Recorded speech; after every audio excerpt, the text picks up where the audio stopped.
Gold with Danny Golding starts now. That's gold, Jerry. Gold!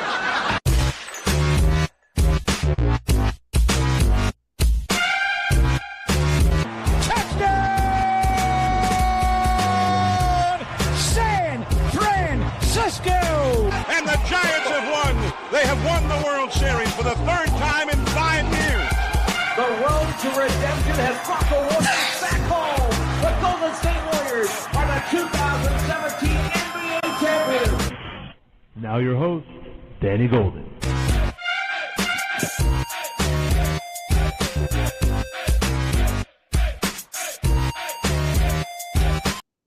What is going down, YouTube, Instagram, and Twitter? Welcome to another edition of Danny Golding TV, where we got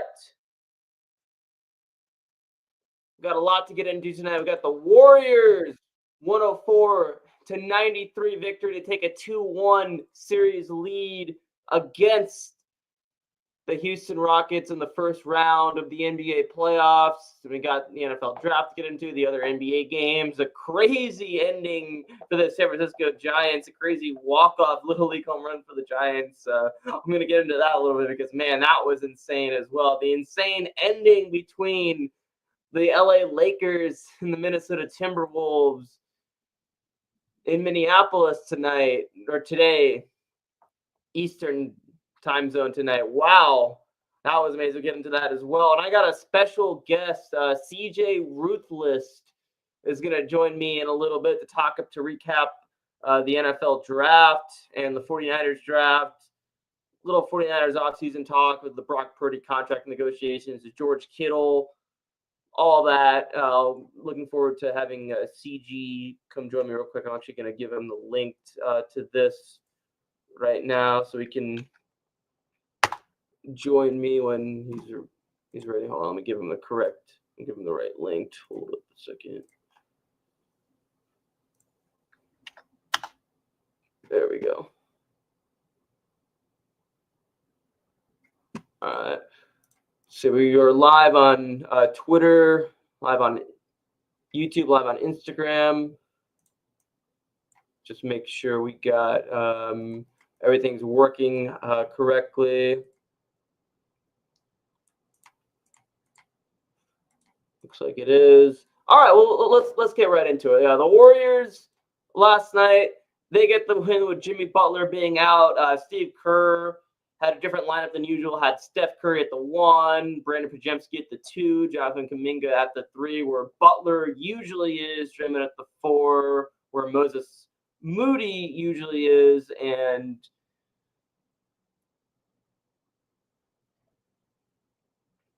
of course, yeah, Draymond's usually at the 5, and then so Quentin Post was at the 5 yesterday. Now, of course, Game 1, the Warriors handled business pretty easily. And after Game 1, it literally looked like this series could end up being a sweep. But Game 2, the Rockets came out on fire. Jalen Green had 38 points. And about with 3 minutes left to go in the first quarter, both Amon Thompson and Jimmy Butler go for a loose ball, and Jimmy Butler falls on his tailbone, and he gets a similar injury that Steph Curry had in March, where he missed some time. Jimmy Butler, it was most likely that he was going to play in Game 3. That's what everyone was speculating. But as game time went closer, he ended up being ruled out. And so as a Warriors fan, you're like, man, the Warriors have struggled this year without Jimmy Butler. They started off the season 12-3. They were a game below 500 before the they traded for Jimmy Butler. And they had split the regular season series with the Houston Rockets, but they either had Andrew Wiggins or Jimmy Butler on the games that they did beat them in the regular season. So you're like, man, can the Warriors pull this off? Are they going to go down 2-1, God forbid? But no, they just came out on fire. The Rockets came out on fire too. Fred VanVleet, who has beaten the Warriors in an NBA Finals with the Toronto Raptors back in 2019. He was making threes to start the first quarter. As in the second quarter, the Rockets, they went on a 9-0 run, and then I think it was a 14-4 run, 17-3 run, something like that. So it looked like they were going to go away with the game, but then the Warriors cut it within 3 at halftime, and then the third quarter was a dogfight. And with 3 minutes left to go in the game, the Warriors kind of pulled away with it. GP2 made a big dunk. Then the Rockets called a timeout, and then Steph Curry made a 3 that's pretty much sealed the deal right there and gave the Warriors a 104-93 win. Some interesting notes. Steve Kerr becomes sixth all-time in head coaching playoff wins, and that list consists of Phil Jackson 1, Pat Riley 2, Greg Popovich 3, Doc Rivers 4, and Eric Spoelstra 5. Steph Curry passes Tim Duncan and is now 10th in the all-time NBA playoff scoring leaders with LeBron 1, Michael Jordan 2, Kareem Abdul-Jabbar 3, Kobe Bryant 4, Shaquille O'Neal 5, Tim Duncan 6, Kevin Durant 7, Karl Malone 8, Jerry West 9th, and now Stephen Curry is number 10 on that all-time list. And yeah, yesterday's game actually reminded me a lot of Game 7 of the 2018 Western Conference Finals between these two teams, where the Rockets had a big lead in the first half, and the Warriors came back in the second half, led by Steph's 27 points and KD's 34 points, and they beat them 101-92 to go to their fourth straight NBA Finals back in 2018. And in last night's game, Steph had 36 points. Pods had 10 points. Coming off the bench, Buddy Hield and Gary Payton, the second, had a combined 33 points off the bench. For the Rockets, Floyd VanVleet had 17 points. Alperen Şengün had 15 points. Dylan Brooks, classic Warriors rival going back to the 2022 season. Dylan Brooks had 13 points. But the Warriors hold Jalen Green to 9 points after he had 38 points in Game 2, which was huge. Draymond made some great defensive plays. The Warriors played a great defensive game. And actually, I wanted to, speaking of Gary Payton II, I actually wanted to play this real quickly. So this is a crazy thing. So Gary Payton, now, a lot of people call the Amen Thompson play in Game 2 against Jimmy Butler dirty. I personally did not think it was. It was just a loose ball play. Both of them were going after the ball. And as a Warriors fan who's a big fan of GB2, though, I got to say this one here may have been somewhat of a dirty play. Let's take a look. State still looking to crack the seal. Payton right down the middle. We first Golden State still looking in 2022 where Dylan Brooks makes a very dirty play on Gary Payton. Crack the seal. Payton right down the middle. He's fouled hard. And Payton's in pain. He's grabbing the left arm. It was right at the end. Morant grabbed him initially, then Brooks got there late with the swipe, and he clubbed him on the side of the head. And the awkward landing at the end, he tried to brace himself, which is natural. One more time. And Jim just trying to break his fall. Payton at the end stuck his hand out. And Scott Foster will deliver it. Foul on the floor has been upgraded to a flagrant foul penalty, too, for wind-up, impact, and follow-through to the head. While the player was prone to injury, Dylan Brooks will be ejected from the game. Gary Payton will shoot 2, and they retain possession of the ball. Brooks is done. All right, and so Gary Payton, makes a couple layups. And then right after that, look at boom! Look at what he does after that. So, yeah, I'm not going to lie. Yeah, that may have been a little bit of a dirty play on Gary Payton, but hey, it was just retaliating for what happened back in the 21-22 season against the Grizzlies, which By the way, shout out to Bandwagoner 2011, aka Sean, aka 49er Wildcat. Thank you for listening. Or thank you for watching. I should say. Oh, I guess, are we live on CG Ruthless' stream as well? Because CG Ruthless is going to be on in a little bit. I think he did a dual stream. So shout out to anyone that might be watching CG live. But real quick, before we get into the NFL draft and all that stuff, a couple notes real quick. So the Timberwolves are now up 3-1 against the Lakers. They beat them today in a crazy ending, 116-113, led by Anthony Edwards' 38 points. And it was a battle between Edwards and LeBron and Luka. As LeBron had 27 points, Luka had 38. And actually, yeah, let's check out the ending of that game real quickly.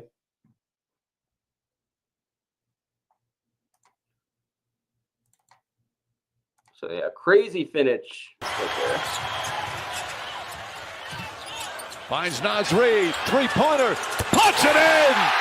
2-point game! A dozen here in the second half, now lead by one. Doncic to James. Hachimura hits the three! Big bucket from Rui Hachimura. Right now, that's happening for the Lakers. Reid for three! Naz Reid responds! And the T-Wolves back up by one. He still hasn't missed a shot in the fourth quarter.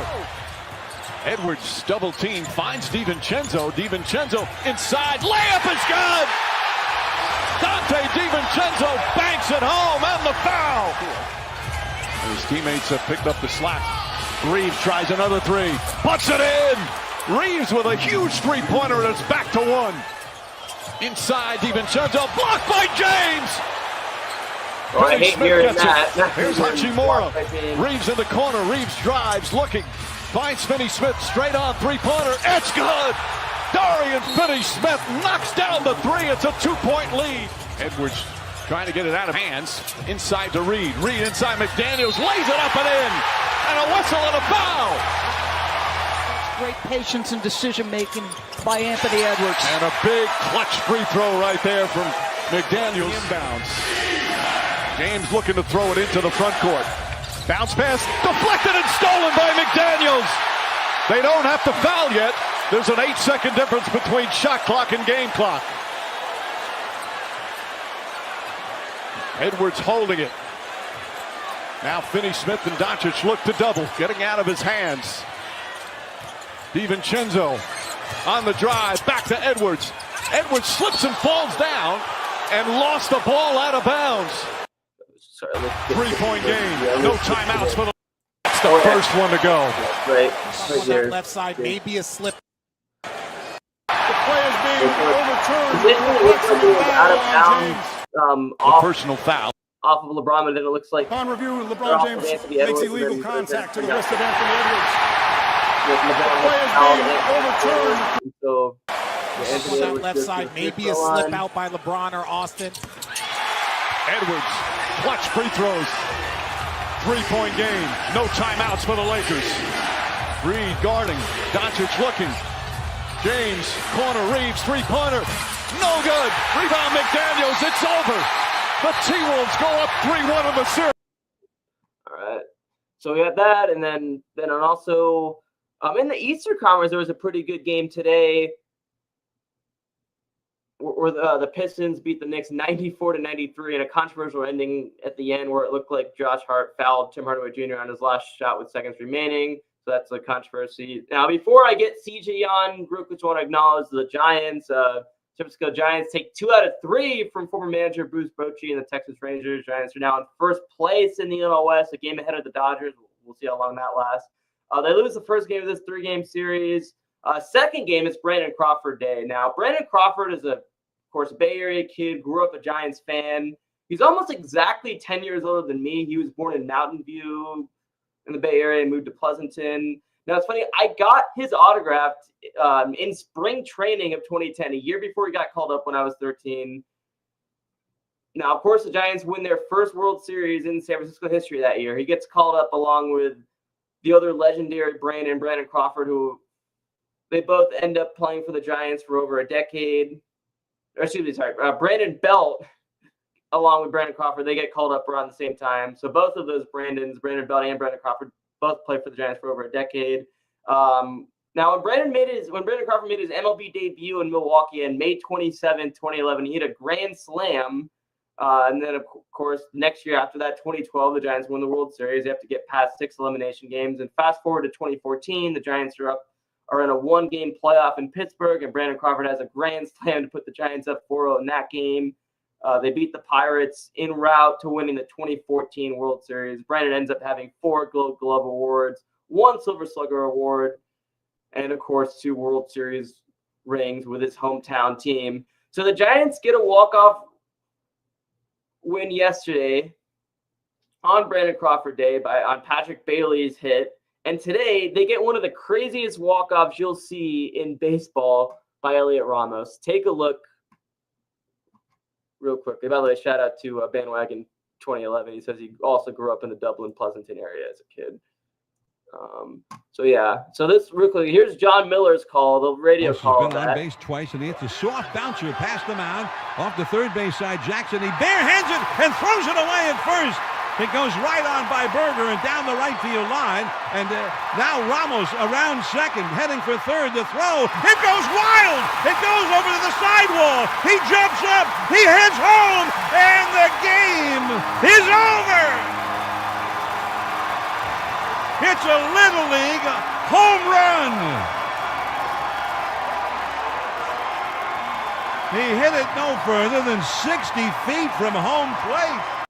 So that's the Hall of Fame broadcaster, John Miller. Now, before I get CG on, CG, I'm sorry to make you wait for so long, but just real quickly, I also wanted to, let's see, do I have the other call? I have Dwayne Kuiper's call as well. Yeah, because both of the Hall of Fame broadcasters had some legendary calls. There we go. Taps this one to third.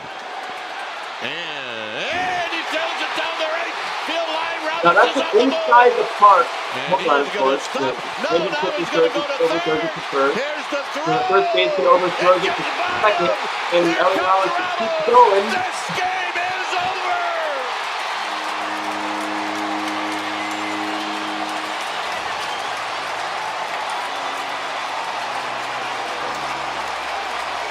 The Giants win the game on a Little League home run.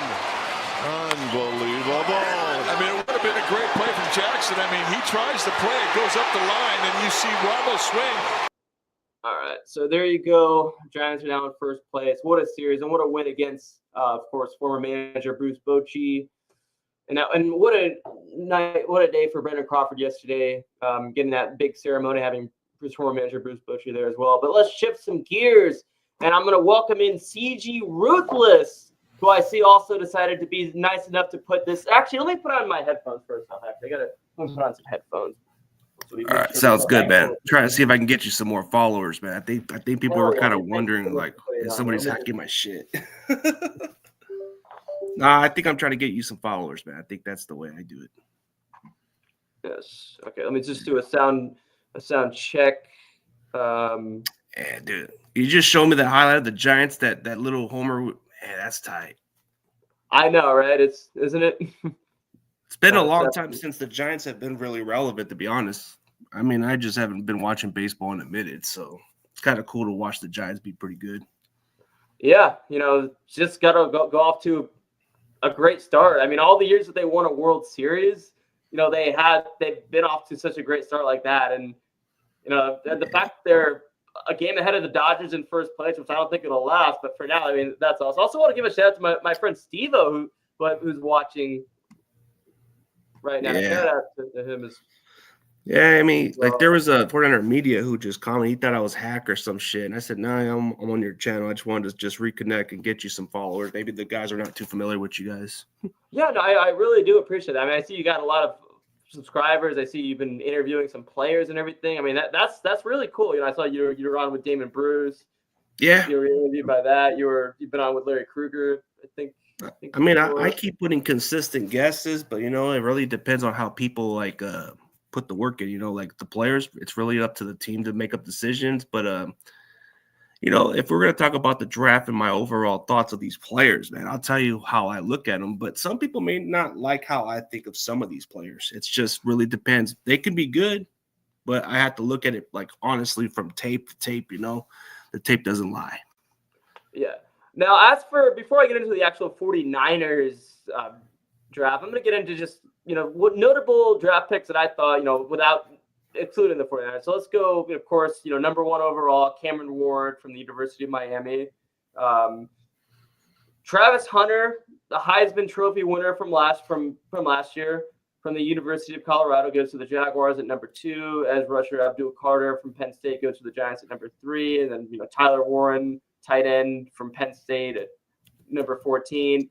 And then in the 4th round, now I don't watch college football a whole lot, but I did follow ASU last year, and they, with Cam Skattebo had an incredible year last year. He goes in the 4th round to the New York Giants, and then of course the 5th round, Shadir Sanders, who was projected by a lot of people to be a top 10 pick. He was on Mel Kiper Jr. from ESPN's mock draft. Mel Kiper Jr. had Shadir Sanders going 3rd overall, and then Danny Parkins from Fox Sports had Sanders going 9th overall, just for example. And there's a lot of other people that predicted Shadir Sanders to, at least be a 1st-round pick. And, his father, Dion, the former Niner, who was on the last Niners team to win a Super Bowl in 1994, was also really hoping that his son would. Yeah, it was one of those kind of crazy little things. Some people are even saying, like, maybe because of what happened, but that shouldn't get him out of the question. He could have been a 2nd-round pick at least, maybe. But it didn't go well. And then did you hear about that prank call? Like, I guess Jeff Ulbricht's son was involved. Yeah. And for those of you that do not know what I'm talking about, I guess he got prank called by what is it from? Yeah, just some random people, and this is the video of it. I pretend to be Mickey Loomis, which is weird. Yeah, there's Jeff's kid right there on that side. Yeah, some Old Miss. Yeah, so what I was trying to get at is there were Old Miss students, and Jeff Ulbricht's the Seahawks general manager, and that. Well, I don't know if that's his kid that's making the prank call, but that's supposedly how the number got leaked, I believe, right? I mean, in a way, you would think it's funny, but now now they're suffering consequences with that, Yeah. So take a look at those for people that did not see that. Yeah, I just think prankers are stupid, bro. Like, it's cool to do it sometimes, but not like that. Hey, is this Shadir? Hey, this is Mickey Loomis here, the GM of the New Orleans Saints. How you doing? This is Mickey Loomis here, GM of the Saints. How you doing? Good, how are you, man? Good, they were waiting on you. Yeah, we have. It's been a long wait, man. We're going to take you with our next pick right here, man. It's ain't gonna be nothing there. Hey, but you're going to have to wait a little bit longer, man. Sorry about that. Oh my God! He bought it! He bought it! Oh no. That's not something to be proud of, but damn, that's going to get a lot of heat for that. And hey, I used to make prank calls, in my younger days. I would never do one that could actually, cause, that much, emotional harm to someone. But I think it's funny how, like, oh, he bought it. Like, well, no shit, he bought it. I mean, because he thought he was getting drafted. No shit. Like, but the only prank call I've ever did to get his number, so of course he's gonna buy it. The fact that those kids are like, oh, he bought it. Like, of course he's gonna buy it. Like, what are you talking about? The only prank call I've ever did that was really good back then, but that was like when I was like a teenager, but that was a long time ago. There was this prank call where I got this guy to fall for the trick, and he ended up, like, I kind of made it look like he was going to meet up with some random chick, but I actually made the other guy meet up with the other guy, and they were freaking. I guess something just didn't go out of hand, but it was just kind of like, but once you realize it was immature, it just wasn't worth it, man. Right. That was probably one of my dumbest shit, but, I thought that shit was funny back then, but it's not. Yeah. Once you grow up, man, you realize it's not cool and all that, it's just childish shit. Yeah. Let's speak about the draft. A lot of people have a little bit of complaints about the offensive line and all that other stuff. I'll speak it realistically. Like, I think in the third round, we probably would have got the offensive lineman if it wasn't for the Raiders. The Raiders took two of the offensive linemen that the Niners had grades on. They had Charles Grant and Caleb Rogers right there, but Raiders said, F you guys, we're taking them. Yeah, I was actually going to ask you, are you surprised that it took till the 7th round for the Raiders to address the offensive line? Because I actually was predicting that they would go offensive line in either the first or second round. Of course, they draft Mikael Williams in the first round and edge rusher, which, they needed to address their defensive line as well. But I was a little surprised that it took them till the 7th round to actually draft an offensive lineman. I mean, the surprise part about the offensive line was I thought maybe they'd get one in day 2, maybe in the 3rd round, but I didn't think it would go that far. Like 7th round, you better hope this guy makes the roster. He might just be a camp or a practice squad guy. Yeah, and it's just kind of weird, but what I really like about the draft was we went all with the defensive line. We beat that shit up. So, Mikael Williams may not be fast, but he's got some raw talent that can get better. He's a good run stopper. You need a run stopper. You need a guy that can set the edge. And Mikael Williams happens to check the boxes. I mean, he just needs to work on his counter moves a little bit better. And I think with Nick Bosa mentoring him and being coached right, I think the sky's the limit for this guy. So he's got upside to be maybe defensive rookie of the year, maybe. Alfred Collins. And actually, I real quickly wanted to address what 49er media watching on your channel says. He says they weren't just going to take an O-line just to take one. You got to take one with the right value. And last year, I think with Dominic Cooney, they got one of great value. So I can see why they maybe didn't think they had one that was good enough. There were some guys they could have took, but maybe they just had other players that they rated too high that most teams wouldn't. Like, there were some reach players. Like, let's say, for example, I just wasn't quite a big fan of the Nick Martin pick. I just thought the value was too much of a reach. 4th or 5th round grade I had. When I watched the tape from this kid, all you see is a little bit of D. Winters. But the problem with this guy is he does not do well in coverage. He is a liability. And he misses his tackles too. Like, you guys might talk about the 2023 film. Yeah, he had 140 tackles, but look at the percentage rate on his tackles. That's where I kind of have a question, but maybe he'll work out. Maybe he'll work out in a couple years, and it will be irrelevant of me to say it. But I just think you could have got Chris Paul or somebody else, but who am I to judge? Maybe in a couple years, he'll be one of the best linebackers in that draft class. Now, just a recap of the 49ers draft picks in general. Round 1, they draft an edge rusher, Mikael Williams from the University of Georgia, 11th overall. Round 2, 43 overall, they draft defensive lineman Alfred Collins from the University of Texas. Round 3, 75th overall, they defensive lineman Nick Martin from Oklahoma State. Round 3 again, 100 overall, quarterback Upton Stout from Western Kentucky. And then we got a couple round 4 picks. Defensive lineman CJ West from Indiana. Wide receiver Jordan Watkins he was originally at Louisville and then transferred to Ole Miss. And then round 5, a couple of round 5 picks. Running back Jordan James from Oregon. Safety Marquez Siegel from North Dakota. He was originally at North Dakota State and then transferred to Kansas State. And then they got 3 round 7 picks.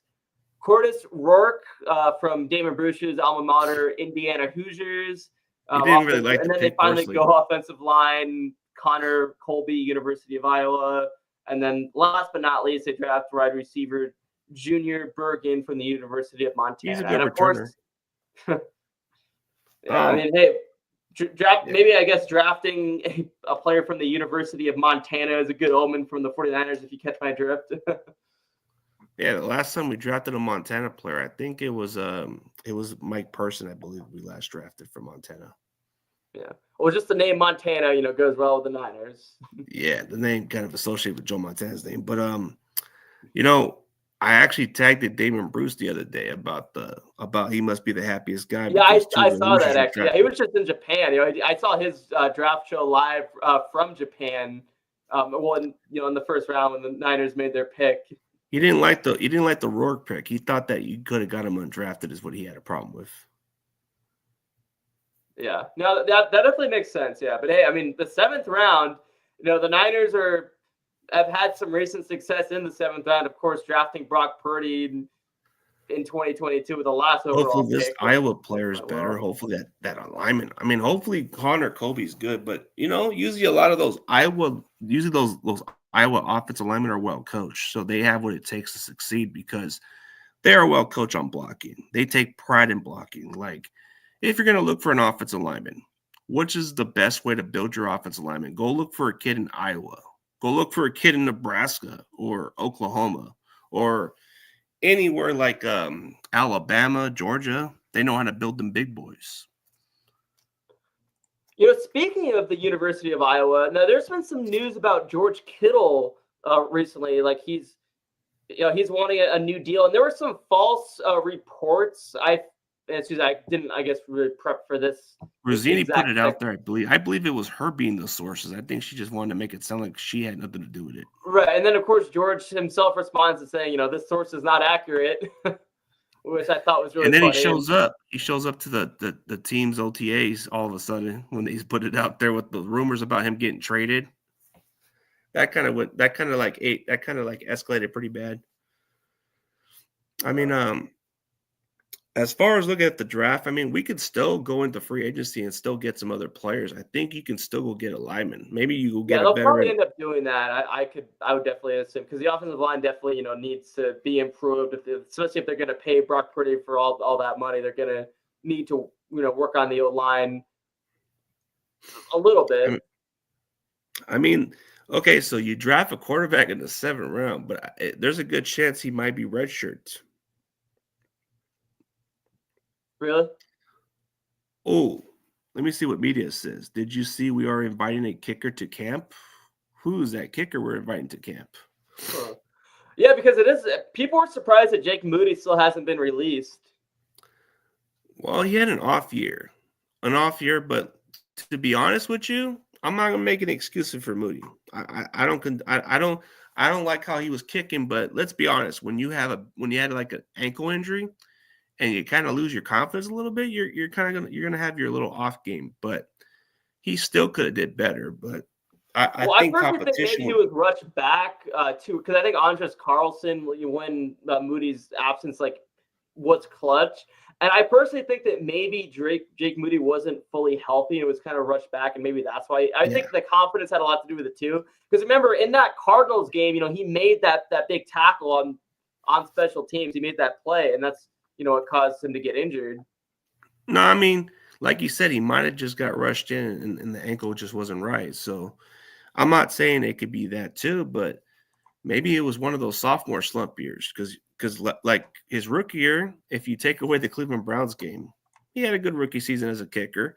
The playoffs, whatever, he had a moment, but that's the guy we're gonna bring in, Kenny Zalmandaris. I'm gonna look him up, man. Let me look up this guy. That's a hell of a last name. I think the chances of I don't think they're going to let him get – I don't think they're going to have Moody out. They're just going to make it look like they're giving him competition. In reality, they're not. You know how this regime is. They'll play around. They'll say, oh, yeah, we're going to give him competition. Yeah, they don't want to look stupid, for drafting him in the 3rd round a couple of years ago. Yeah, and the problem is, man, they don't even want to fix the line, but they still think, oh, yeah, Jake Brendle's going to be fine. Jake Brendle's not the problem. We still believe in him. McKivitz is okay. But give them competition at least. Oh, so actually, I wanted to ask something. So, you've interviewed a lot of players, before leading up to the NFL draft, a lot of upcoming draftees. Which one of all the players that you interviewed the most was your best interview and impressed you the most? Which one that I liked the most in the interview? Or of all the players that you interviewed. Oh, how much did I interview? 77, bro. So out of those 77 players that you interviewed, which one did you kind of get a glimpse? Oh, they might have a bright future. They're well spoken. They've taught me a lot of stuff. It's pretty easy for me to go with this one because I thought he could have got drafted a little earlier, but he got drafted in the 4th round. I'm going to say David Walker. David Walker, hands down. He did well in the Senior Bowl. He dominated. I think Tampa Bay's getting himself a steal. I think he's going to be pretty good for the Bucs. And whether he sticks around with the Bucs in the near future, I think he's going to have a bright future wherever it happens. Like right now in Tampa Bay, he'll make the most of it. I think David Walker will be great. Okay. And did you end up interviewing any of the players that ended up getting selected by the Niners by any chance? I don't think there's not any of the players that I can think of because I looked at a lot of them and none of them have been like, there just haven't been one that just got signed or nothing. Like the only one, probably like previous years, maybe there was like the tight end, but that was last year. Then Burford was a couple years ago. Jason Bowe was a couple years ago, but I don't think this year there hasn't been a player that I interviewed that's on the Niners right now. None. All right. CG Ruthless is my guest. You can check him out at CG Ruthless on YouTube. He makes great content, interviews some players sometimes as well. And I want to thank him a lot for, doing the dual stream with me. So if you're watching on his channel, subscribe to me, Danny Golding TV. I've been making videos on YouTube since 2009. Used to just he's done it the longest. He's done the channel longer than I ever did. I only came in 10 years later after your channel, so but you definitely put more work into yours though, because I kind of just did the whole trash talking circle thing, which I know you've also stepped your foot in just a little bit. But it's crazy how YouTube is just grown so much. In fact, actually, if you watch for those of you that are watching, if you stay tuned to the end of my stream, I'm going to have a segment that I do at the end called Anniversaries and Crazy Stories. One of the topics on that is going to be the 20-year anniversary of YouTube. So stay tuned for that for those that are watching. But since you were like doing your YouTube channel since 2009, dude, I was in the junior college playing ball, and I was pretty much in a lot of shit. Yeah, I was only 12 when I started. So.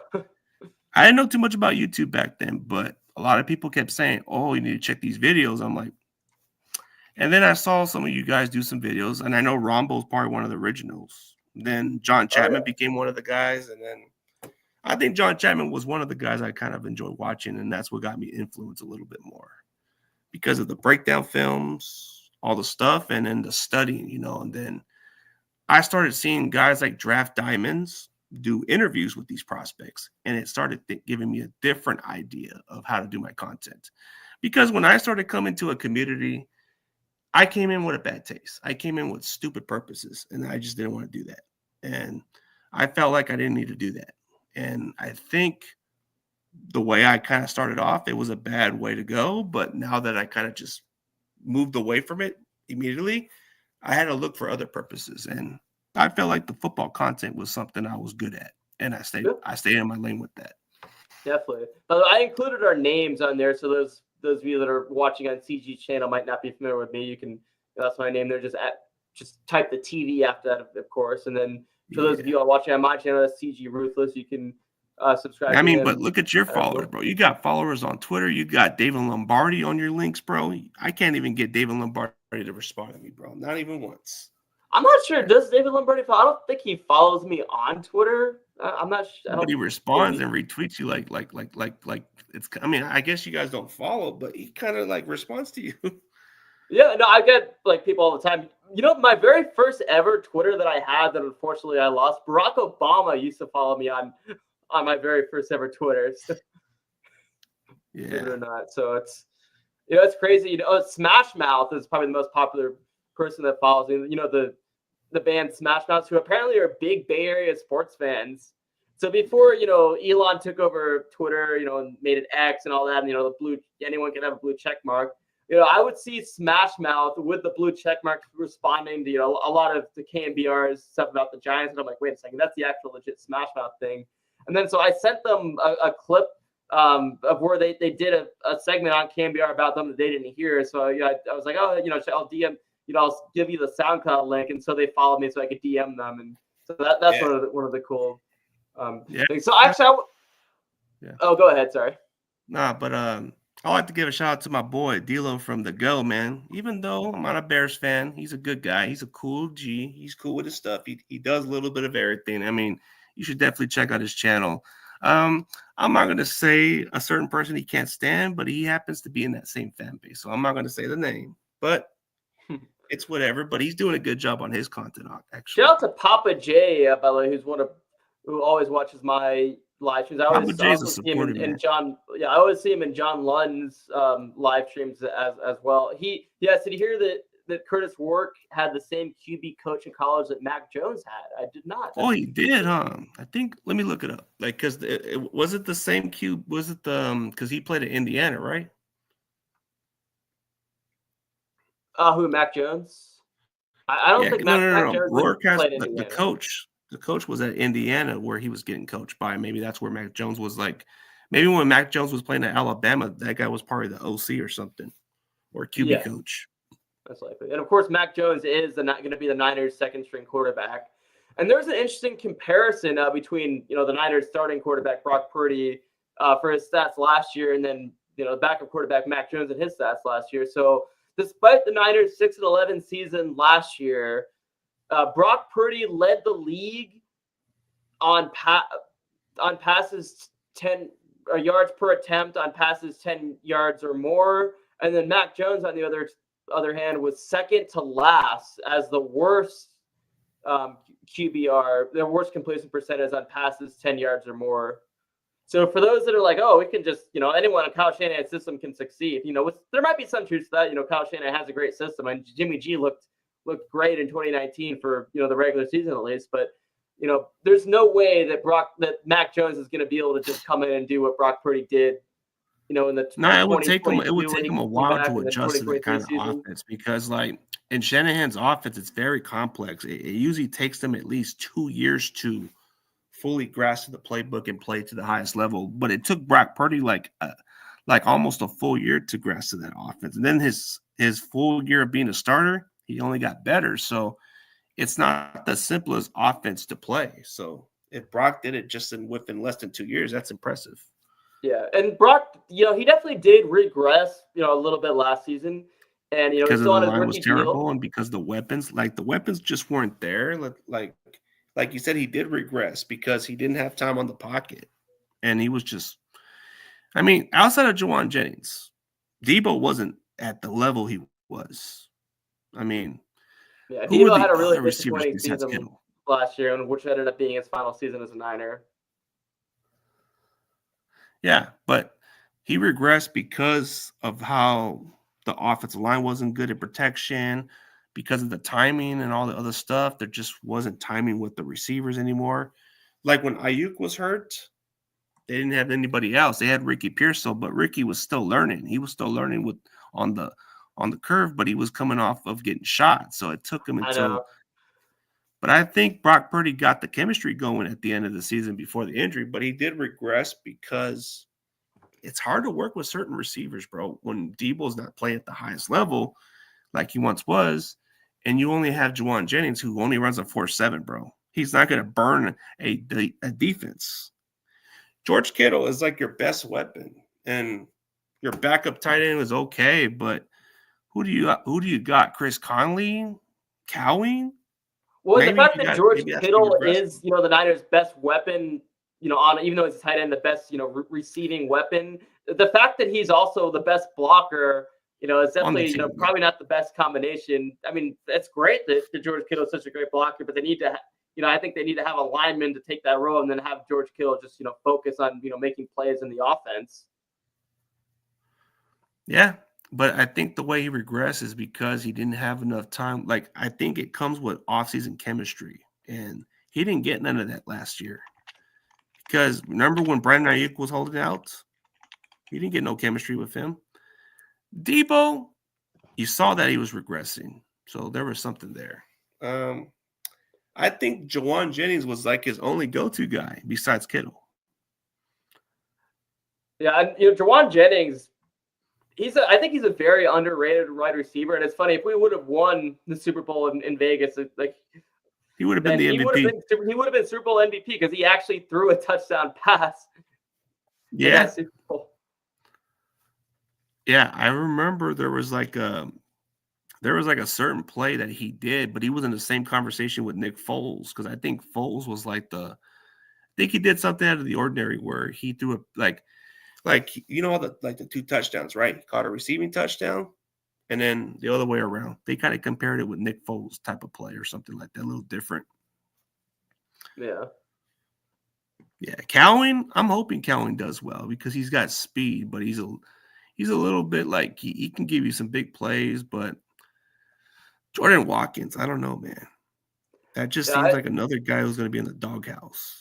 Yeah, and you mentioned Ricky Pearsall. Now, the fact that I remember, on the day that on Twitter when he got shot at Union Square, that was insane. I just remember, I think it was, someone I follow, had that reported when no one else did, and everyone's like, "What the fuck? Like he got shot? Like what?" So obviously, you're just grateful that, that he's alive and everything, and not even thinking about football. And I believe the first game he played, correct me if I'm wrong, CG, but it was the game against the Chiefs, right? That was the first game that he played, right? Making that one catch is what got people behind him after that, but.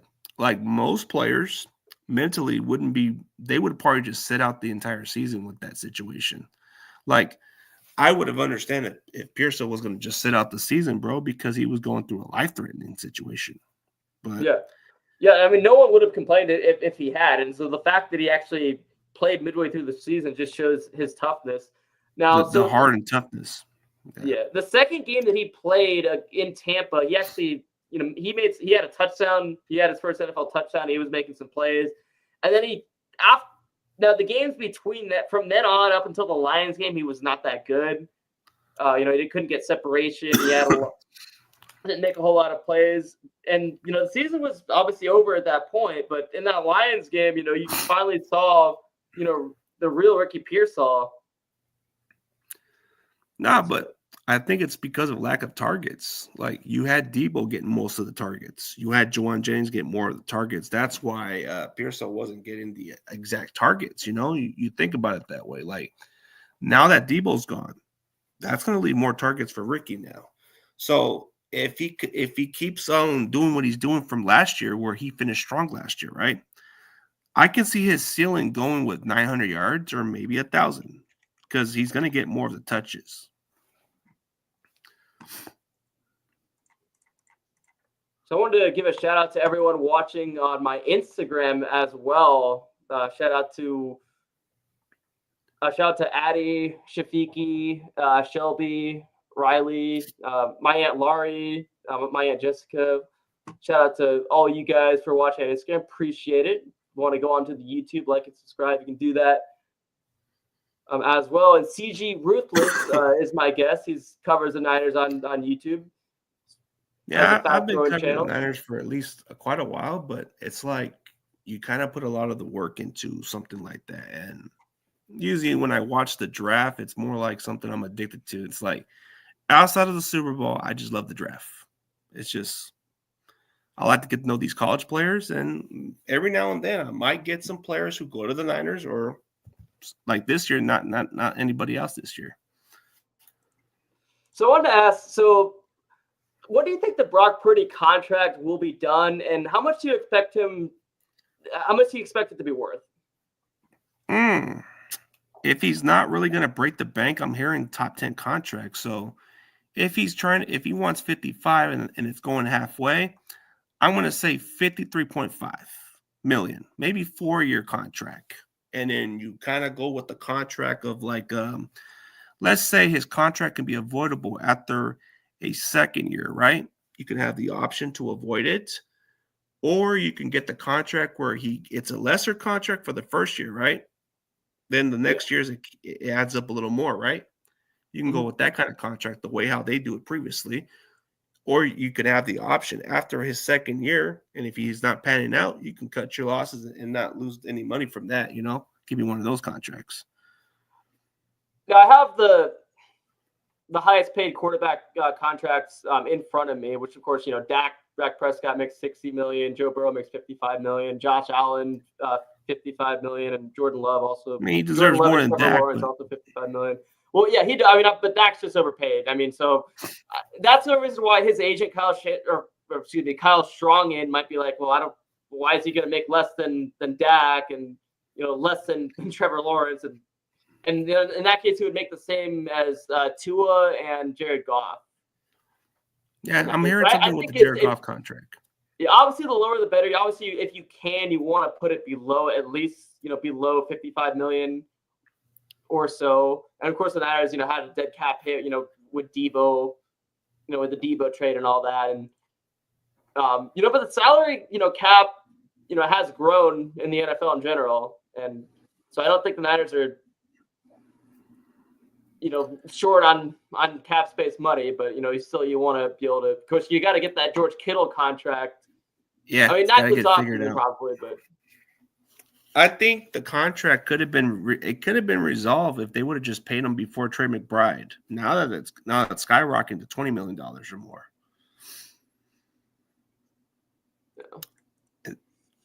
And then there was talks that maybe Juwan Jennings is looking for another contract because he's entering a contract year, and if the Niners want to be smart, they can give him maybe a 3-year extension, and you don't have to pay him the big money. You can probably go from incentive, let's say, I think his contract was about $7 million, right? If I'm mistaken, you could double that from 15. And it can go from incentive right towards let's say it goes from 15 to maybe a couple more $1 million if he gets 1,000 yards or something, and then you can at least keep him for those 3 years.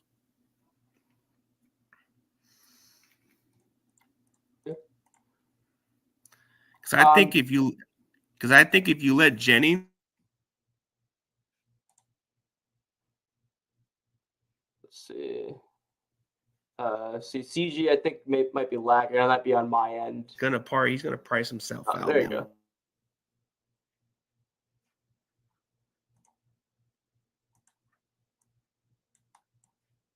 Okay, hold on. Yeah, I think might have to. CG might have to reboot. Let me make sure everyone can hear me as well. A little technical difficulties here. Okay, yeah. Looks like CG might be frozen, so I might have to rejoin. So I'll just remove him from the stream and I'll have him come back real quickly. But yeah, shout out to everyone watching on CG's channel. And there we go. You back? Yeah, I'm back. I don't know what happened. Okay, there we go. Yeah. I just cut off in the middle. Yeah, the reception. Are you in a bad reception too? Because I guess my reception sucks too. I'm not sure who's in it. Mine should be okay. It hasn't had any issues, but. Probably where I live in the complex, it's kind of a little off the reception because I live in a certain area where the reception's a little iffy. So real quick, the last question I have here, and then I'm going to see if you want to stick around for my final segment where I go through the anniversaries and crazy stories. But my last question is, so going into the 2025 season, of course, the Super Bowl is going to be at Levi's Stadium 10 years after it was for the first time. Super Bowl 50. 2015, 2016 was at Levi's Stadium, and now we're going to have Super Bowl 60, 2025, 2026 at Levi's, which I guess 10-year anniversary. It just goes by quick, man. I have a strange feeling that Super Bowl 70 might be the next one after that'll be at Levi's. Man, Levi's seems to have a good way to sponsor, get the host of it, but I hope this is the year we finally surprise people and make a run towards our stadium, but we'll see. Yeah, and of course, the last two teams to have a Super Bowl be hosted at their home stadium, the Buccaneers and then the Rams, which is funny. It had never happened before, and it happened technically the first time a team had ever won a Super Bowl in their own metropolitan area was the Niners Super Bowl against the Dolphins. At Stanford Stadium. Which is a 10-minute or 15-minute from over there and not too far from the Bay. Yeah, well, about because I was born actually at Stanford Hospital. I'm originally from Palo Alto, and that's a 30-minute. That's about 30 minutes from where Candlestick is, and it's kind of about directly in between where both Levi's Stadium is now and where Candlestick used to be, as a matter of fact. Yeah. So that's the crazy part is, man, nobody acknowledges that part because it's not in our stadium. There's a difference. It's close. It's pretty much close. Not it's a 10 or 20 minute distance from each other. But if you look at the game where the Dolphins and Niners played at Stanford, it's right there towards the Bay Area. Yeah. So what do you think the Niners' chances are to host the Super Bowl at their home stadium and then actually win their 6th ring? I mean, they have a last place schedule, so they're projected to win the NFC West. So what do you think their chances are? What's our chances? Okay. Win our division first. If we can win our division and get the number 1 seed, I like our chances, because when you get home field advantage and you play at Levi Stadium, which we haven't lost in the playoffs at Levi Stadium, I like our chances. But if it's going to be like a wild card team that has to go on the road, I don't know about our chances. I like our chances going to the conference championship, if I'm being honest with you, but we got to at least have a home field in the playoffs. Yeah, being the number 1 seed, having the home field advantage, having the first round bye is going to be the best key with the rest and everything. Some of their games in the AFC, they're going to play the AFC South with the Jaguars, the Titans, the Colts, the Titans. Yeah, the Jaguars. I just think. The yeah, but I think our Texans. chances to make it and win the Super Bowl, that has to come down to home field advantage for us. Because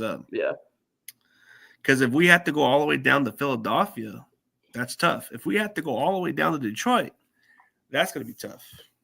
I mean, I would rather play at Levi Stadium in the playoffs than go on the road. Yeah. But if we're the hot road team, if we can be like the New York Giants were in those early years, then I like those little underdog stories. But I think our chances would have to be being the number 1 seed team and getting home field advantage. Because if we get the number 1 seed and we win our division, take care of everything, I like our chances. I would say it's a big fat % chance we definitely win the Super Bowl. But here's the caveat. Do we play Buffalo or Baltimore or the Chiefs again? Which one is it? It's one of those AFC teams we can't get over the hump. Yeah. I mean, the Eagles got over the hump after losing to the Chiefs once. I mean, so, that could – we'll see. I mean, the Niners are already 0-2 again. I'd rather play a different – I'd rather play the Bills. Shout out to Rick Dees. He's saying it's going to be a challenge for us. It's going to be a big-time challenge. September all the way to February. Yes. Indeed. Wish I went to some games this year, but it's just a little financial issues, so probably just have to watch from aside. Yeah, you were at the NFC Championship game against the Lions, and that must have been really special.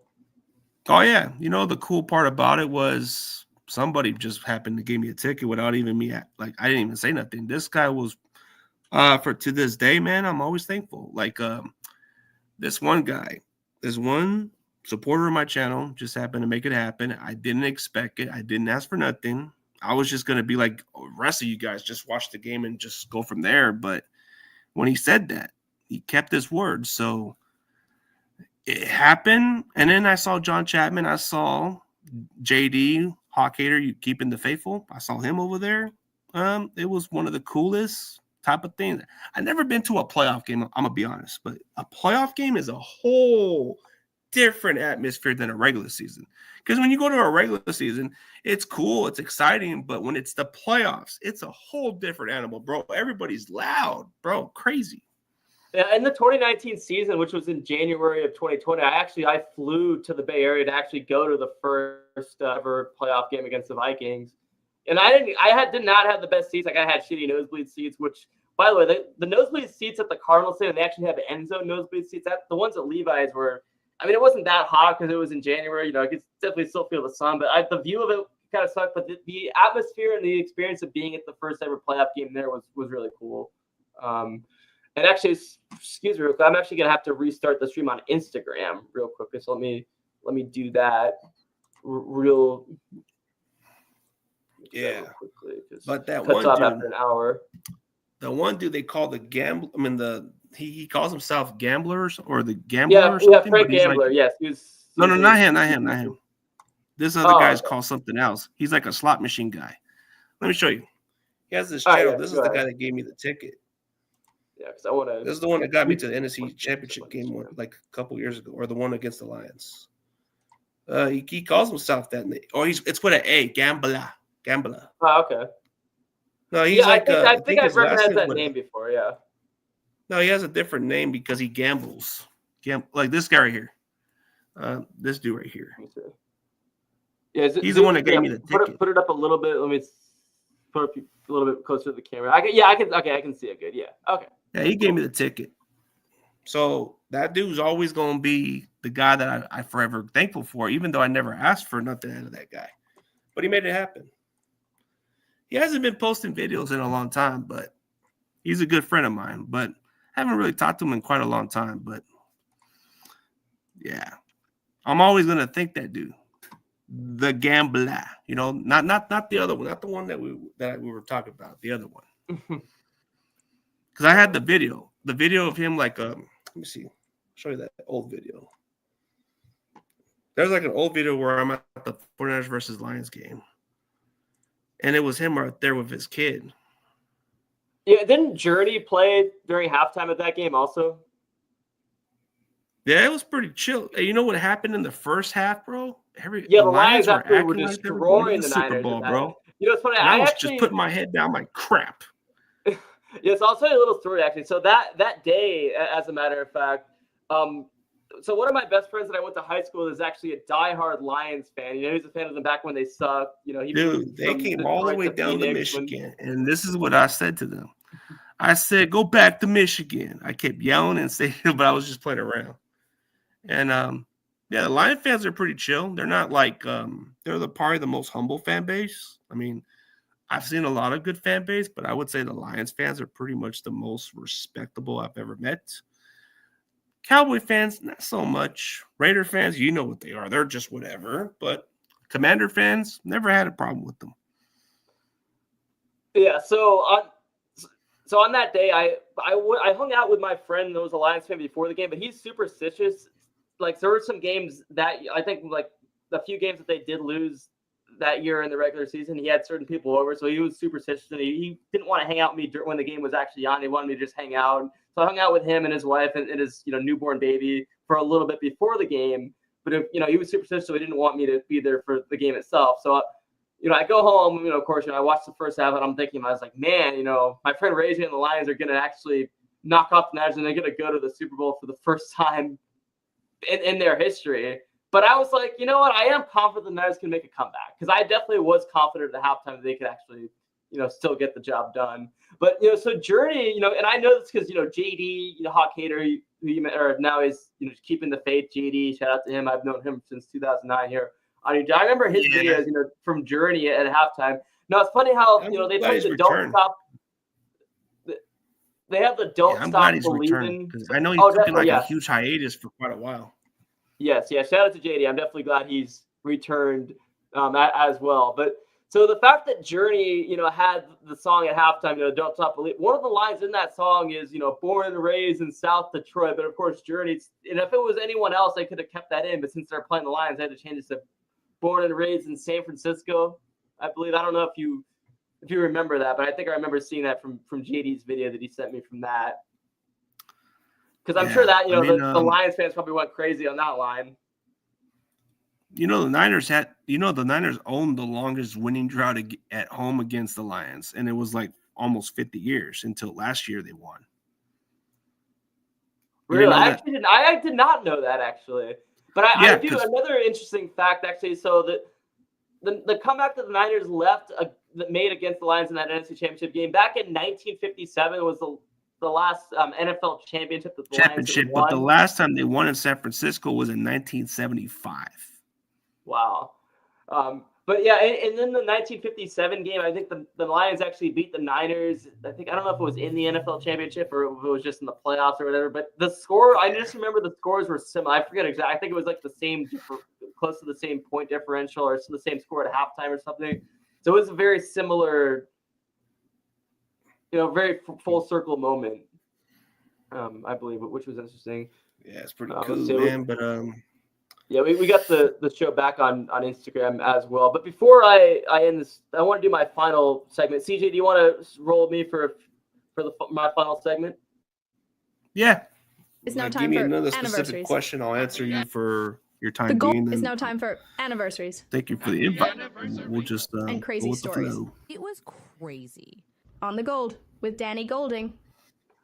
Okay, so and let me put up the ticker here. Anniversaries and crazy stories. Yeah, that's kind of like my way of to end the show. Like on Damon Bruce's show, he does this date in history, and then John Lundy's just like he did on the radio, just the caboose pistol. It's somewhat similar to both those segments, but also different. It's now time for anniversaries. I didn't mean to cut you. Okay. And crazy stories. It was crazy. On the Gold with Danny Golding. Well, hold on. if you want to talk about a crazy story with anniversary, right? Okay. I was at an event like a while back going towards San Francisco, like quite a while. So this was at Candlestick Park, man. If you want to talk about a funny football story. So we were just over there down the stadium, and all I seen was a bunch of Niner fans started some shit with this, before they became before they became the Commanders. This one individual wasn't doing nothing, but man, that guy wasn't afraid of that big dude. Came up on him, and it just went out of hand a little bit. And then you kind of saw the fight in the parking lot also from other fans. But if I had to tell you a crazy story, okay, so a while back, I was like a security guard at the Oakland Coliseum, securing them on a preseason game against the Packers. Oh, really? So there was a fight with a bunch of these Raider fans, bro. And the crazy part was they were fighting over a stupid seat. And then they met up in the parking lot, and it was their own fan base. That's what I never understand. You know how you see those videos of the Raider fans fighting their own fans? Dude, it's ridiculous, dude. Ridiculous. Isn't it insane that they would play every year in the preseason when they were both in the Bay Area, but then after that 2011 shooting incident, they had to stop that? No, but you ever seen how they fight over the damn seat or at least fight for a parking spot, dude? I'm not surprised at all that they would do that just because, the hostile fan base that they are. But I actually personally have not seen that, though. I definitely do take your word for it that they probably, that definitely seems like something that Raider fans would sure do. But now you hear some gunshots over there down in that area, too. Oof. Not good. Yeah. So the first one, it's been 20 years since the first ever video on YouTube. Take a look. All right, so here we are in front of the elephants. Cool thing about these guys is that they have really, really, really long fronts, and that's cool. And that's pretty much all there is to say. Yeah, so that was uploaded on April 23rd, 2005.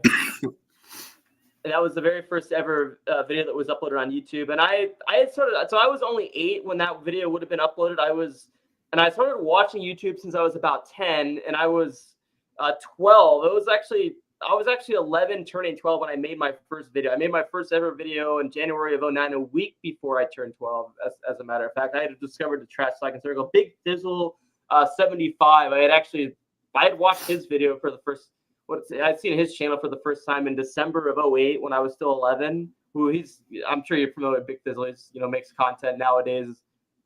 Man, 2008 was a different year, man. It was a sure different year, but there's like an old video that I can't even find anymore. So it's like somebody recorded me on YouTube like a long ass time where I kind of pinned somebody in 10 seconds and still can't find it. That's what got me going into YouTube eventually, because I remember like looking for that video, still couldn't find it. And it was probably one of my highlights, but anytime I look for it, I'm like thinking, whatever. But it kind of gave me the encouragement at some point, maybe I want to do some videos, but I just didn't have the time, wasn't quite really into it at one point. I was more into before they had MySpace and all the other stuff before. And yeah, I had a MySpace when I was 12, but so in 2009 when I was 12, I had a MySpace, but it was already kind of losing its cool at that time, I believe. And then once 2010 hit, barely anyone was on MySpace anymore. Kind of Facebook took over, but MySpace was more legendary in 2006 and the years before that, but when I was too young to really do any kind of social media. But anyway, on that exact same day when the first ever video on YouTube was uploaded, the Niners drafted Alex Smith with the first overall pick. I wanted Aaron Rodgers, man. I mean, everyone else did. Now, I was too young I didn't even watch sports yet at that time, but I just know that everyone wanted Aaron. I mean, obviously, Aaron Rodgers. Do we need to go back in time, man? He's a Chico guy. But I mean, the Niners have, destroyed Aaron Rodgers and all the playoff matchups against him, pretty much. So, I think they made up for that. And 20 years later, Aaron Rodgers is still in the league, but he had a horrible season last year with the Jets. I think he could retire. I think people were saying that it would be very funny if somehow he pulled a Brett Favre and then went, since he had already played, of course, played most of his career with the Packers and then played for the Jets. So what if he somehow goes to the Vikings?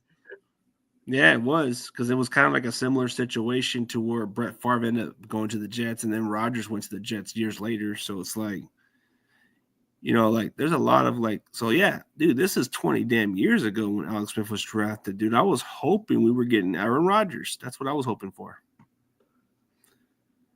And it's still something I can never get over to this day.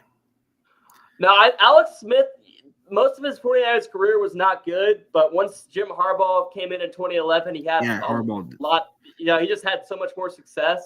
And then, of course, I met Vernon Davis last year in Vegas during Super Bowl week.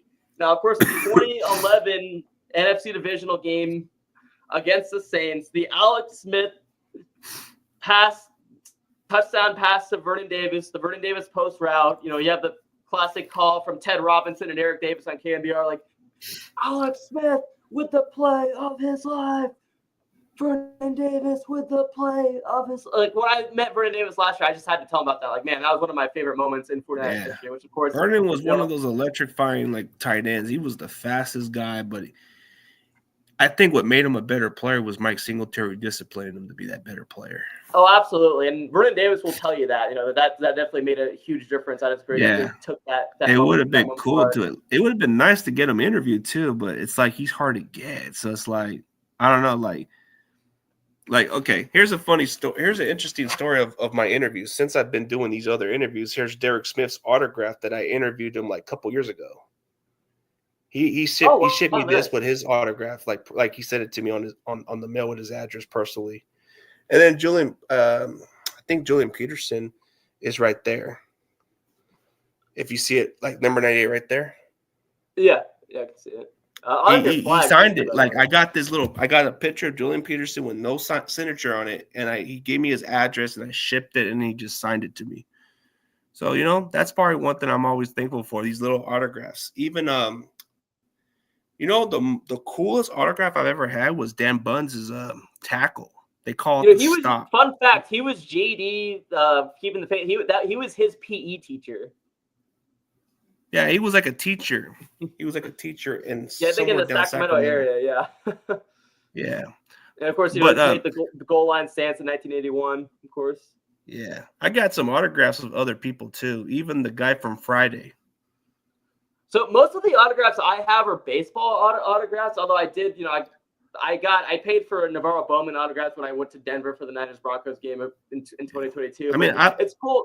Yeah. I love the game of football, so there is some players that I might get autographs of, regardless of where they play for, but because I love the game. But I got majority of the Niners stuff, so I had this autograph of Dan Marino's blindside protector. What's his name? Richmond Webb. He protected Dan Marino for years. And then there was another autograph I got from Ickey Woods once upon a time. Yeah, Lester Hayes was baseball autographs. It's in spring training. It's easy to get a lot of them. I got the Hall of Fame broadcaster John Miller. Of course, I played the clip of at the beginning of this stream. I've gotten his autograph multiple times as well. And then there was a football card that I got. There was a football card that Lester Hayes signed, even though I hate the Raiders, but he signed the card. He was cool. But actually, one of the coolest baseball autographs I've gotten is Madison Bumgarner, legendary, pitcher, who's the MVP of the 2014 World Series. I gotta say, Roger Craig was the coolest one. Yeah, Roger Craig, dude, he was the coolest. He was a chill dude. He was a good personality guy. The most awkward autograph I've ever had was Dennis Stubblefield. I don't know why. He just seemed like a jerk. Well, I heard. I'm not surprised. Did you hear what he did? That's what he got. He's a bit of a jerk. Years ago. Yeah, didn't he rape a blind woman or something? Yeah, I've heard something like that. But Dennis Stubblefield seems like was kind of rude to me. He has, of course, the famous same old sorry ass rants, but I don't even like to play Yeah, that. see, I like this Danny Stubblefield catchphrase, is not a but good if guy. you actually talk to the guy in person, like if you ever met him in person at the event, he isn't quite as friendly as you think. He can be a dick. Like I've heard Bubba Paris is another one that's a dick also. Oh, yeah, it's cool. So part of the reason why I was able to get Madison Bumgarner's autograph, actually, is because one of my friends in Arizona actually ropes with him and his brother-in-law occasionally. And at the hotel that I work at, I sat at the bar, actually, after my shift a couple weeks ago. And I met someone that wasn't even a baseball fan at all, but he asked, because, the Diamondbacks games, I was like, hey, he asked about Madison Bumgarner because he's roped with him also. So, he was visiting from North Carolina, where he's from. So I got to, have a good conversation with him about that. So I've got multiple. What would be kind of cool one day if they actually had Terrell Owens go into one of these rally events where he could just sign you the autograph and all that shit. But I guess one of the guys who runs the chapter told me that he might charge too much. I don't know. Fuck it. We haven't had a guest in many years. Yeah. So as we go into the anniversary of the Crazy Stories segment, it's been 16 years since the Niners drafted Michael Crabtree, and I made back in 2009 a live reaction video. Michael Crabtree was my favorite pick. Be quiet! I'm gonna watch the beautiful draft, and I want to watch who I'm gonna pick. That was you? Yep. Yeah, I was in college. I was 19.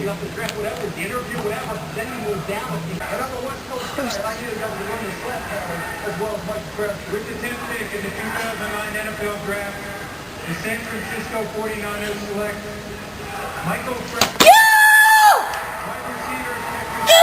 That was you. Michael Crabtree is our pick! We are good! We are doing it, baby! Yeah! I told you! We are doing it! We can do it now! We have Michael Crabtree!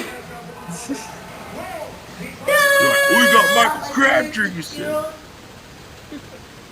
He has arm strength and all that, so I'm just really happy that Michael Crabtree is a 49er.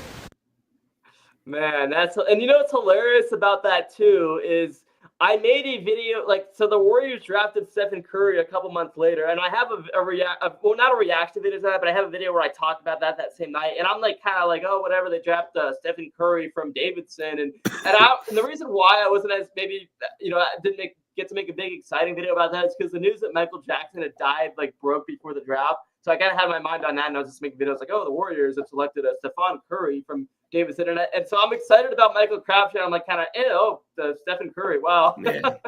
The best videos back then that were kind of funny is when keeping the fave JD used to have those funny ass reactions when we would draft some players we didn't really need to draft, and he would just lose his mind. Yeah. Remember how he got so mad about? Remember he was so pissed about the Dorian Green Beckham pick that we didn't get him, and he kind of just threw a temper and just I thought that was one of the funniest ones. Well, also one of his funniest videos is kind of similar to that is when we hired Jim Tom Sula as head coach. I will never forget his video about that where he's like, "You have got to be shitting me. This is unfucking believable." I think this one's probably one of my funniest reaction videos of all time. Let me look it up. Yeah, take a look. The Asante Samuel pick, when I wanted to get that guy, I kind of lost it and just temper tantrum. I was pissed because I was hoping we were getting that guy. And I think the one that I had a video a while back, I think it was deleted, but it was something where I got pissed off because we got Javon Kinlaw and I lost my cool. I said, fuck that guy. I didn't like the pick. Yeah, and I remember I hated the Kinlaw pick. I was listening. I kind of had that same reaction to it. I was listening live to the NFL draft show on 95.7, the game they did where Damon Bruce and Joe Shasky, the Butcher Boy, and forget who else was on, but Joe Shasky absolutely hated the picture. He was he actually hated that pick. He was like, "Are you kidding me?" This one was one of my old classics. I think I get a little bit of reaction. Yeah, and part of the reason is because of the fact that they had gotten rid of DeForest Buckner to save money, and then they tried to replace him with that, which a lot of people had a feeling that it was Kinlaw just had a bad knee. I knew he had a bad knee. Once I saw that he had an arthritis knee, I just said pass. No thanks. But here was this classic reaction.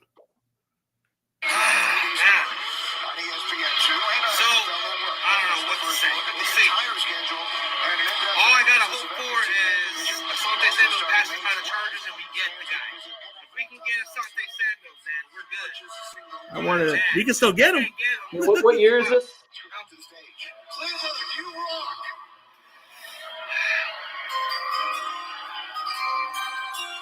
But it's time to bolt up. That's funny. I lose myself. The 2021 NFL Draft, the Chargers select Asante Samuel. Son of a bitch! Why? I lost it, man. I lost it. I went bam. Dude, but hey, 4 years later, we might get Asante Samuel. He's still available. That's funny. Another cool draft. So one of my friends that I met on YouTube that did videos back in 2009 as a Broncos fan, he actually got to present a draft pick last year at the draft. He got to read off a name of like one of the later round picks for the Broncos, which is really cool. Yeah, if you can get announced the draft pick, that's a pretty cool thing. Like, there's some guys that I met with that actually got to do the announced draft pick a while back. Who's the most common guy that you try to do someday? Yeah, wouldn't it be kind of cool just to announce the pick and we actually get to meet the player? Yeah. But did you like the Mikael Williams pick, or did you want somebody else? See, I mean, I don't really watch a whole lot of college football, so I'm not as familiar with him. I was kind of happy that they addressed a defensive line in the first round. I just was kind of hoping they would draft an offensive lineman maybe in the second round. So overall, I think I like the pick. I heard a lot of people were down on it. Larry Krueger, was mentioning that his production wasn't that good, but hopefully it ends up being like Alden Smith in 2011, where a lot of people were down on the pick and he ended up proving everyone wrong. That's what you're all hoping for. Yeah, what's even crazy about that Alden Smith pick, man? I didn't want that guy at the pick one time because I wanted Robert Quinn. Robert Quinn was the guy I wanted. Yeah, I think I remember that because I was only 14. That was 14 years ago. But that guy had the best timing in the 40. Yeah. He was really good from North Carolina, and I figure since he comes from North Carolina, he comes from a really good program like Julius Peppers. So I said, let's get this guy, and we get Alden Smith. And all I seen from Alden Smith was potential. That's all I've heard from that kid from Missouri was potential, but he proved me wrong until he got a lot of trouble. Yeah, it just sucks because he's such. If he didn't have all those off the field issues, if he wasn't able to control if he was just able to control his, he could have been on his way, or just at least be able to call an Uber or a Lyft in the situations where he found himself driving his car somewhere and needed to drive home. I mean, what was he just could have had such a better. Was the airport incident where he kind of said it was a bomb or something? Oh yeah, I remember that. Yeah, that was in like 2014. Yeah, the LAX incident. I do remember that. Like, wow. That was the immature when we realized that guy wasn't fit for us anymore. But something tells me that Mikael Williams might just end up being like a much better Alden Smith without the trouble. That's what it seems like. Yeah. So our next or maybe he'll have a Nick Bosa type impact. Yeah, true. So the next thing. So did you hear Richard Sherman's house got broken into recently? Take a look. NFL cornerback turned broadcaster Richard Sherman, who grew up in Compton, says his family was robbed at gunpoint in their home over the weekend, and he's sharing video of the crime. New here at 5, Mark Cota-Robles has that video and details on the investigation. Mark. Richard Sherman, the former Seattle Seahawks player, is originally from Compton and attended Dominguez High School. He just shared the video this morning of thieves breaking into his Seattle area home over the weekend. Here's a closer look at that video. You see 3 suspects breaking in through a window. Sherman saying his family was robbed at gunpoint, describing it as a scary situation that his wife handled masterfully, keeping the kids safe. Sherman's wife said that she and her kids are physically okay. In one of the photos, you clearly see a gun being held by one of the suspects. And this video just in showing their property in King County, Washington. The sheriff's office saying it's an active case and that nobody's been caught. They also aren't saying what, if anything, was taken from the home. Saturday, by the way, was Sherman's birthday. He turned 37 and made the point to say it is not the birthday gift anyone wants. He's also doing his own police work by sharing that surveillance video. In the post on X, he's saying if anyone can help find these people, reach out. I think his birthday's on the 31st, ABC 7 Eyewitness News. Hello, I'm Mark Brown. Get more great AB. Yeah. That's crazy. And it reminds me, because did you hear the whole stuff in the news of Joe Burrow? I think maybe Dak Prescott and Luka Doncic and a lot of athletes got their house broken into by like maybe a certain Oh wow! criminal So gang. Sherman's birthday is like a day before my birthday, actually. Oh, here's my favorite Seahawk guy. Yeah, he's a big Here's watcher of Seahawk guy. long-time watcher of my channel as well. Shout out to him. Did you see that design Did you see that design of that logo I did? I actually made that for that guy. It's pretty. Oh, the cool one for his him. profile picture. Yeah, I made that for him. Nice. Yeah, I made that. Yeah. No, I mean just because I value friendship and he wanted something newer, so I just helped him out. Oh, Chosen One's pretty cool. He's a good. I think he's a Seattle fan, if I'm mistaken. I think I recognize his screen name. Actually, I believe screen name looks. No, I think he's a Seahawks fan. Okay. But isn't that crazy with Sherman? I mean, he was talking about how we're going for undersized. I don't think. I mean, there's the linebackers and cornerbacks are undersized, not the D lines. I mean, maybe the CJ West, maybe because he's 6'1", but he's pretty tough. Yeah. But hey, man, guess we had a lot of fun, bro. I'm gonna get my things packed up in a bit, dude. I gotta get ready for work a little. Oh, okay. I guess we can answer a little bit from Eddie for a little bit. Yeah, for sure. And I just had like one little video to play, and then I was going to end the stream as well. So I feel about the picks. You know, I have good faith in Mikael Williams. I think he's going to end up being a stud. I kind of wish they would have maybe gone O-line in the earlier rounds. You know, it's good that they drafted another quarterback in the 7th round because maybe that'll hopefully they won't even have to worry about him at all. Like hopefully, Brock stays healthy, and obviously they have Mac Jones in front of them anyway. But it's always good to, and they've had luck drafting quarterbacks in the 7th round too. So I think that was a good omen as well. I think that's a red shirt year for him. I think he's going to be red shirt because he's still dealing with an ACL injury. Okay. Let's see what else. Right receiver as far as Drew the Watkins, draft picks, seems like a good pick as well. Okay, like if I'm telling you the picks that I was cool with, okay, like I don't know, Alfred Collins just seemed like a really good pick. Like I just like the fact we went for a big. I don't know if I can cuss or curse, man, but I'm talking about ahead. big. You can cuss all you want. The big motherfucker in the middle. Big motherfucker in the middle. Try to push me, and you're not gonna push me, man. This guy's built like he's built like he's Mark Henry on the football field. That dude's big. He think of him as Trent Williams, just on the defensive side of the ball. He looks like he could be like that kind of guy. 6'5", 330 pounds. Man, that dude's big. You know who else I like? Was CJ West. He may be about 6'1", but 320 pounds. I think of DJ Jones a little. He's also out of Indiana. He's a defensive lineman out of Indiana. Oh, he's tough. He's hard to block too. Yeah, so they drafted about four needs on the O-line. They drafted about four defensive linemen. So that's with the issues with the defensive line last year, that's I definitely am happy that they went with that. Okay, so for the final thing we're gonna play here is and I did do this on the last show that I did, but I don't think a lot of people were watching. So we ended up a crosswalk in my hometown of Palo Alto where I lived until I was 7, before I moved to Arizona, to the Phoenix area when I was 7. A crosswalk got hacked and they put Elon's voice in, and then I think the same thing happened in Redwood City where Mark Zuckerberg's voice. Take a look. Wait. It is Hi, this is Elon Musk. Welcome to Palo Alto, the home of Tesla engineering. They say money can't buy happiness, and yeah, okay. I guess that's true. God knows I've tried, but it can buy a Cybertruck, and that's pretty sick, right? Right? Fuck, I'm so loud. It's real. Hi, this is Mark Zuckerberg, but real ones call me the Zuck.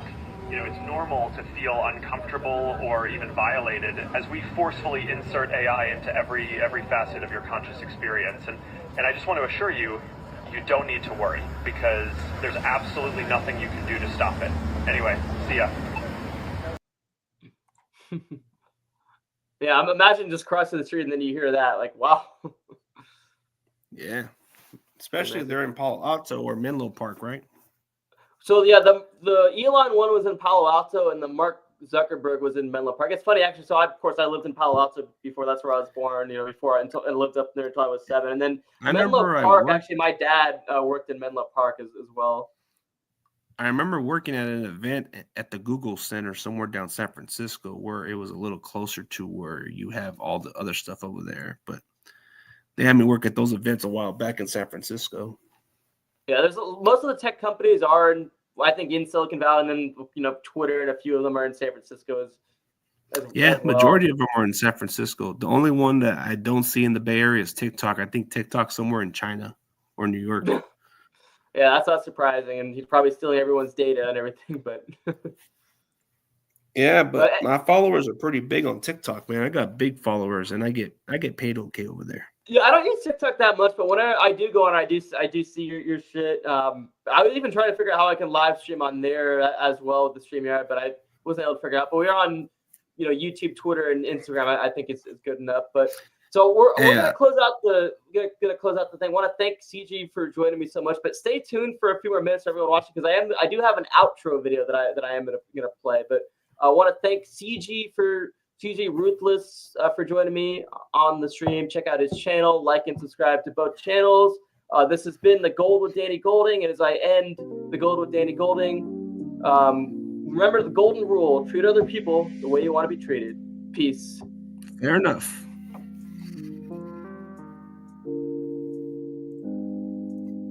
And The Gold with Danny Golding. The Gold with Danny Golding is the best YouTube podcast. No other ones even come close. The Gold with Danny Golding streams live on YouTube, Instagram, and Twitter. Actually, Barack, it's now called X. No, Elon, it's still Twitter. Nobody calls it X. Please follow Danny on all platforms and like and subscribe on YouTube. I didn't do that.